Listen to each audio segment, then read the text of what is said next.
मैं हिंदू हूं, मैं महान हूं। हमारा नारी सम्मान। मैं हिंदू हूं, मैं महान हूं, क्योंकि मेरी आत्मा की गहराइयों में मां, बहन, पुत्री और पत्नी में देवी का अंश देखने की भावना बसती थी।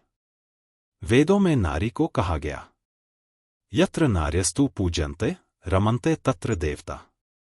जहां नारी का सम्मान होता है, वहां देवता निवास करते हैं। उपनिषदों में मैत्रेयी और गार्गी जैसी विदुषियों ने ब्रह्मज्ञान की गूढ़ चर्चा की।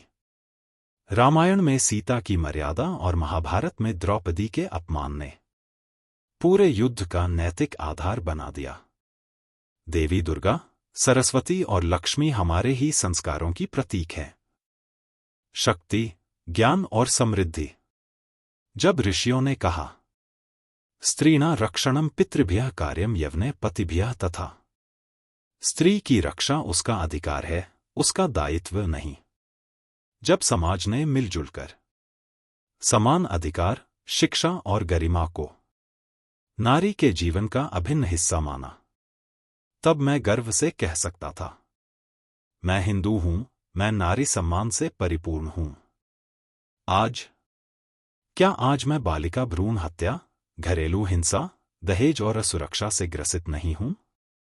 क्या मैं वेदों में देवी मानकर व्यवहार में वस्तु बना देने की दोहरी मानसिकता में इतना उलझ गया हूं कि नारी का गौरव मेरी संस्कृति का शोषण में बदल गया प्रतिबिंब बन गया है? तुलनात्मक दृष्टि।